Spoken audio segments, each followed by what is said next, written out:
Guys, কালকে আমি যে একটা ভিডিও বানাইছিলাম, গুলজার হোসেন কেরালার থেকে আওয়ার সময় রাস্তা ট্রেনের মধ্যে অসুস্থ হয়ে গেছিল, পাতলা পায়খানা হয়ে গিয়েছিল। তাকে হসপিটালে লয়ে যাওয়ার পরে মানে এখানে চিকিৎসা করা হয়েছে। চিকিৎসা করার পরে তারা স্যালান ট্যালান দেওয়া হয়েছিল। তারপরে সে হসপিটালে মৃত্যুবরণ করে।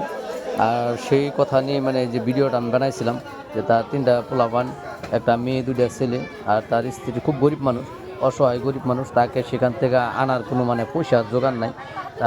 রাজ্যের তরফ থেকে মানে যতটুকু পারা গেছে মানে হেল্প করা হয়েছে।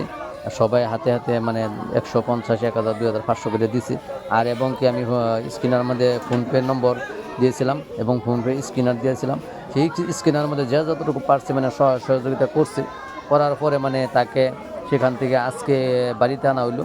বাড়িতে আনার পরে মানে তার গা গোসল ধোয়ানোর পরে তাকে আবার জানাজার দেওয়ার জন্য অবস্থানে নিয়ে যাওয়া হইতেছে।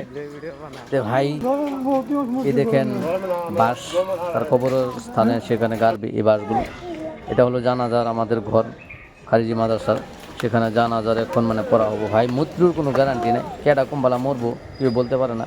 এই মানুষটা বাড়িতে আওয়ার জন্য মানে যে স্যালান ভরার পরে আমি যতটুকু সুন্দর পাইছি আর কি, সে স্যালান ভরার পরে হ্যাঁ বয়ে উঠছিল। বয়ে হাইরে কইতেছে যে আমি নিশ্চয় এখন বাদ যাবার হম। তো অল্প জায়গা 8বার লেগে হ্যাঁ বাইরে হয়েছিল, কিন্তু হ্যাঁ 8বার যায় আবার বয়ে উঠছি।